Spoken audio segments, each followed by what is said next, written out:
राम मंदिर विवाद में मध्यस्थता करने के लिए अयोध्या पहुंचे श्री श्री रविशंकर। श्री श्री ने अयोध्या में संत समाज से जुड़े कई लोगों से की मुलाकात। वर्षों से चले आ रहे अयोध्या विवाद को हल करने का बीड़ा अब श्री श्री रविशंकर ने उठाया है। इसी मुहिम में वो आज अयोध्या पहुंचे और महंत नृत्य गोपाल दास से मुलाकात की।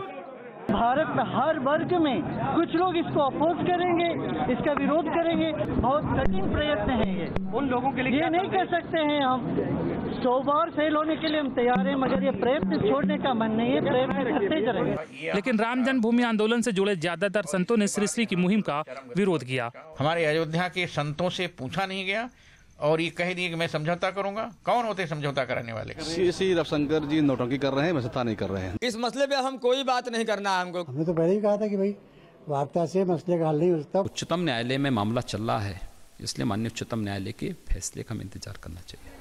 विश्व हिंदू परिषद ने भी श्री श्री की समझौता वार्ता में शामिल होने से इनकार कर दिया है। सूत्रों के मुताबिक श्री श्री रविशंकर अपने फार्मूले के मुताबिक अयोध्या में मंदिर और मस्जिद दोनों का निर्माण चाहते हैं और संत समाज इसके लिए तैयार नहीं है। अयोध्या मसले को सुलझाने के लिए श्री श्री रविशंकर अपनी ओर से भले ही पूरी कोशिश कर रहे हों, लेकिन संत समाज के कई लोगों ने श्री श्री रविशंकर को इस मामले में मध्यस्थ मानने से ही इनकार कर दिया है। वीडियो एलसी बगरामा के साथ अनिल यादव, न्यूज नेशन, अयोध्या। करणी सेना के नेता जुबानी तर्कस से जहरीले बाण उगल रहे हैं। कोटा में करणी सेना के नेता ने अभिनेत्री दीपिका पादुकोण को खुलेआम धमकी दी है, लोगों को भड़काना बंद करे वरना सुपरखा की तरह नाक काट लेंगे। कोटा में करणी सेना के प्रदेशाध्यक्ष महिपाल सिंह मकराना ने विवादित टिप्पणी की है। इसी तरह से एक आई थी महिला श्रीलंका की, और जो रावण की बहन थी, बार बार मना करने के बाद, बार बार चेतावनी देने के बाद वो नहीं मानी। उसका नाक काट के उसको ये सजा दी थी कि तेरी यही सजा है, तू महिला है, हम हाथ नहीं उठा सकते, पर तेरी यही सजा है। और ये सजा अगर तू लेना चाहती है दीपिका पादुकोण, तो सहर्ष राजपूत क्षत्रिय ये मजबूरन करेंगे। इस फिल्म का बीते 10 महीनों से विरोध कर रही राजपूत करणी सेना ने 1 दिसंबर यानी फिल्म पद्मावती की रिलीजिंग डेट को भारत बंद की घोषणा की है। एक और जहां पूरे देश में फिल्म पद्मावती का विरोध तेज होता जा रहा है, वहीं दीपिका पादुकोण ने कहा है आखिर हम इस देश को कहां ले जा रहे हैं। मगर दीपिका की इस टिप्पणी पर भी जमकर विरोध हो रहा है।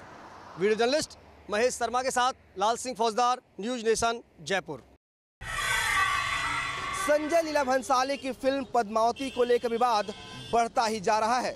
उत्तर प्रदेश के मुख्यमंत्री योगी आदित्यनाथ ने कहा है कि इस वक्त यूपी में यह फिल्म रिलीज ना हो तो बेहतर होगा।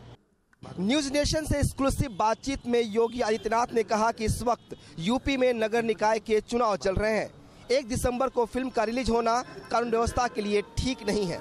इतना ही नहीं, सीएम ने यह भी कहा कि फिल्म में ऐतिहासिक तथ्यों को तोड़ मरोड़ कर पेश किया गया है। हम अपनी फोर्स को चुनाव की निष्पक्ष तरीके से संपन्न करने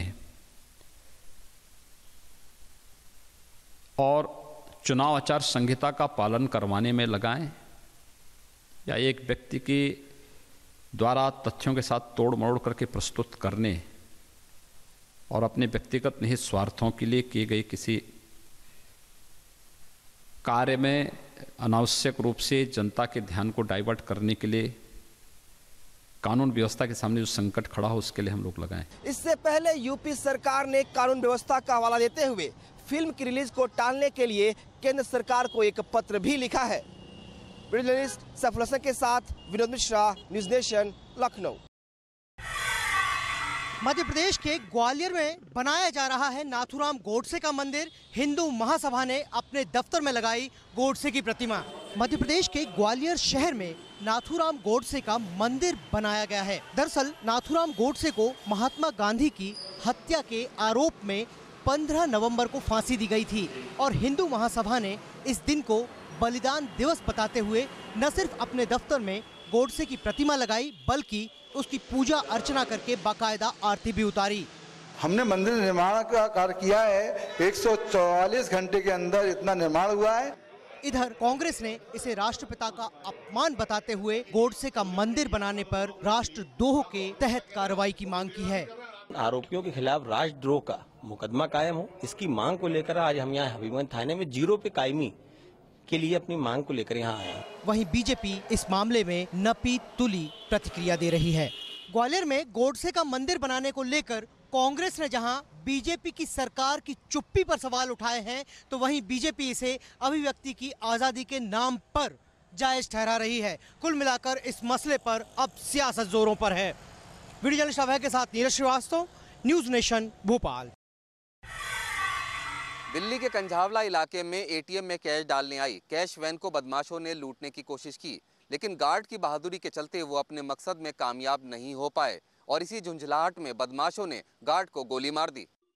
घायल दिलीप ने पुलिस को बयान दिया है कि वो अपने साथियों के साथ माजरा डबास स्थित स्टेट बैंक ऑफ इंडिया में कैश डलवाने आए थे। वैन खड़ी कर दूसरे साथी कैश डाल रहे थे। इसी बीच बाइक पर हेलमेट पहने दो बदमाश आए। पहले पीछे बैठा बदमाश उतर कर आया। एटीएम का आधा शटर खुला था। बदमाश ने आते ही गार्ड पर फायर खोल दिया। गार्ड ने उसे रोकने की कोशिश की, तभी दूसरा साथी भी आ गया। बदमाशों ने हथियार लहराते हुए अंदर घुसने की कोशिश की और इस दौरान हवाई फायरिंग भी करते रहे। बदमाशों को जब लगा कि वो लूट में कामयाब नहीं हो सकेंगे तो उन्होंने दिलीप को गोली मारकर उसके हाथ से बंदूक छीन ली और फरार हो गए। गोलीबारी से कुछ पल के लिए आसपास दहशत फैल गई। खून से लथपथ गार्ड एटीएम के बाहर गिर गया। खबर मिलने के बाद पुलिस के आला अधिकारी मौके पर पहुंचे। घायल को भगवान वाल्मीकि अस्पताल में भर्ती कराया गया है, जहां गार्ड की हालत स्थिर है। दिल्ली में सिलसिलेवार हो रही लूट की वारदातों में कैश वैन लूट की कोशिश की एक और वारदात जुड़ गई है। पुलिस ने सीसीटीवी फुटेज को कब्जे में लेकर जांच शुरू कर दी है, लेकिन बदमाशों का अब तक कोई सुराग नहीं है। वीडियो जर्नलिस्ट अनूप यादव के साथ रुमानुल्लाह खान, न्यूज़ नेशन, दिल्ली। दिल्ली में पिछले दिनों बढ़ते प्रदूषण को ध्यान में रखते हुए ट्रकों की एंट्री और निर्माण कार्य पर लगाए गए बैन को आज हटा लिया गया है। ईपीसीए ने आज अपने उन फैसलों को वापस ले लिया है जिसमें दिल्ली में ट्रकों की एंट्री, निर्माण कार्यों पर बैन लगाया गया था। साथ ही पार्किंग के रेट्स 4 गुना बढ़ा दिए गए थे। ईपीसीए का कहना है कि प्रदूषण के स्तर में काफ़ी कमी आई है, जिसके बाद से ये फैसला लिया गया। इस फैसले के बाद आज सुबह से ही दिल्ली में ट्रकों की एंट्री एक बार फिर खोल दी गई है। साथ ही निर्माण कार्य भी शुरू हो गया है, लेकिन डीजल जनरेटर सेट पर प्रतिबंध बरकरार रहेगा। हालांकि ग्रेडेड रिस्पांस एक्शन प्लान के तहत Badarpur thermal power plant, stone crushing, ईंट की भट्टियां जैसी चीज़ों पर अभी भी बैन जारी रहेंगे। हालांकि इस सिलसिले में दिल्ली के परिवहन मंत्री कैलाश गहलोत ने भी ईपीसीए को चिट्ठी लिखी थी और कहा था कि दिल्ली में बड़े पार्किंग रेट्स को जल्द से जल्द घटा देना चाहिए, क्योंकि लोग इससे काफ़ी ज़्यादा परेशान हैं। वीडियो जर्नलिस्ट सुभाष चंद्र के साथ Deepak Singh Rawat, news nation, Delhi. KPME bill में प्रस्तावित संशोधन के खिलाफ बेंगलुरु में निजी डॉक्टर्स बैठे धरने पर। कर्नाटका निजी मेडिकल प्रतिष्ठान अधिनियम 2007 में प्रस्तावित संशोधन के खिलाफ गुरुवार सुबह 8 बजे से बेंगलुरु के 22,000 निजी डॉक्टर अनिश्चितकालीन हड़ताल पर चले गए। This is truly a do or die situation for the doctors. इस प्रस्तावित संशोधन के मुताबिक निजी अस्पतालों में इलाज की फीस सरकार तय करेगी और अगर किसी चिकित्सक की लापरवाही की वजह से किसी बीमार की मौत होती है तो ऐसे मामलों की सुनवाई व चिकित्सकों पर निगरानी के लिए जिला शिकायत सेल स्थापित की जाएगी। चिकित्सक इसका विरोध कर रहे हैं। I will call them and discuss with them. इस बिल को लेकर उठा विवाद फिलहाल थम नहीं रहा है। साफ है, आने वाले दिनों में इस विवाद की वजह से लोगों को और मुश्किलों का सामना करना पड़ सकता है। वीडियो जर्नलिस्ट मधु के साथ यासर मुश्ताक, न्यूज़ नेशन, बेंगलुरु। गुजरात विधानसभा चुनाव के मद्देनजर कांग्रेस उपाध्यक्ष राहुल गांधी ने अखिल भारतीय असंगठित क्षेत्र के कार्यकर्ताओं से मुलाकात की। मुलाकात के बाद राहुल गांधी ने भ्रष्टाचार के मुद्दे पर केंद्र सरकार पर निशाना साधा। गुजरात में भारतीय जनता पार्टी 22 सालों से काबिज है, लिहाजा कांग्रेस हर मोर्चे पर बीजेपी को धराशायी करने में लगी है, जिसके लिए जातीय गुणागणित से भी पीछे नहीं है। राहुल गांधी ने दिल्ली में पहली बार असंगठित क्षेत्र के कार्यकर्ताओं से मुलाकात की है। राहुल गांधी ने इस बैठक में अपने कार्यकर्ताओं से कहा कि वो गुजरात जाकर लोगों से मुलाकात करें। बैठक के बाद राहुल गांधी ने भ्रष्टाचार के मुद्दे पर केंद्र सरकार पर निशाना साधा। राहुल ने कहा कि राफेल डील को लेकर नरेंद्र मोदी ने एक व्यक्ति को लाभ पहुंचाने के लिए पूरी डील को चेंज कर दिया। ये आप मोदी जी से राफेल डील जो है इसके बारे में सवाल क्यों नहीं पूछ रहे हैं? और ये जो अमित शाह जी के पुत्र हैं इनके बारे में आप सवाल क्यों नहीं पूछ रहे हैं? ये क्या हो रहा है? दिल्ली में राहुल ने असंगठित क्षेत्र के मजदूरों से मुलाकात की, क्योंकि गुजरात में इस क्षेत्र में ज्यादातर मजदूर बेरोजगार हो गए हैं। अब देखना यह है कि राहुल गांधी का ये कार्ड कितना कामयाब होता है। वीडियो जर्नलिस्ट अनूप यादव के साथ मोहित राज दुबे, न्यूज़ नेशन, दिल्ली। आधार कार्ड की तरह अब आपके घर और प्रोफेशनल एड्रेस को डिजिटल किया जा रहा है। पोस्टल विभाग इसके लिए पायलट प्रोजेक्ट पे काम कर रहा है और सरकार ने इसके लिए तैयारी शुरू कर दी है। अब जल्द ही आपका आवासीय और प्रोफेशनल एड्रेस डिजिटल होने जा रहा है। दरअसल सरकार आधार की तरह ही लोगों के एड्रेस को भी डिजिटल करना चाहती है।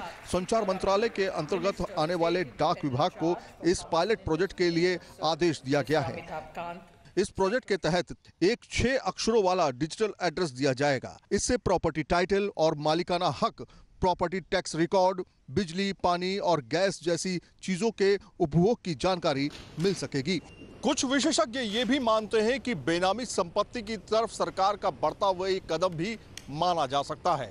यानी अगर आपके पास 5 एड्रेस हैं तो उसके लिए सिर्फ एक ही नंबर होगा, जिसके आधार पे ये जाना जा सकेगा कि आपके पास 5 प्रॉपर्टी भी हैं। वीडियो जर्नलिस्ट राकेश रावत के साथ सैयद आमिर हुसैन, न्यूज नेशन, दिल्ली। कश्मीर के कुलगांव में 14 नवंबर से आतंकियों के खिलाफ चल रहे ऑपरेशन के दौरान सुरक्षा बलों के हाथ बड़ी कामयाबी लगी है। सुरक्षा बलों ने ऑपरेशन के दौरान 3 आतंकवादियों को जिंदा गिरफ्तार किया है। जानकारी के मुताबिक पकड़े गए आतंकियों में से एक मुठभेड़ में घायल हो गया था, जिसका इलाज करवाया जा रहा है। कश्मीर के आईजी मुनीर खान के मुताबिक सेना और पुलिस लगातार आतंकियों के खिलाफ कश्मीर में ऑपरेशन चला रही है और जब तक इसकी जरूरत रहेगी ये ऑपरेशन चलते रहेंगे। एक शमसुल विकार गिरफ्तार हुआ, दूसरा उसमें एक बिलाल शेख रामपुरा खड़वनी का गिरफ्तार किया, और जो दौरान एनकाउंटर भी सरेंडर कर देते हैं, हाथ खड़ा कर देते हैं, उन पे कोई गोली नहीं चलेगी, उनको जिंदा पकड़ लेंगे। कानून का जो उन्होंने फेस करना वो करेंगे, लेकिन उनको मौका दिया जाएगा कि वो अपने घर वालों के साथ फिर से जिंदगी बसर करें। आईजी मुनीर खान ने इस बात का भी खुलासा किया कि पाकिस्तान की ओर से कश्मीरी युवकों को आतंकी संगठनों में शामिल करवाने के लिए सोशल मीडिया पर अभियान चलाया जा रहा है। देखा जाए तो पिछले कुछ महीने से सुरक्षा बलों को कश्मीर में लगातार कामयाबी मिल रही है और सुरक्षा बल अब तक 15 से ज्यादा आतंकवादियों को गिरफ्तार कर चुके हैं। वीडियो जर्नलिस्ट एजाज अहमद के साथ शाहनवाज खान, न्यूज नेशन, जम्मू।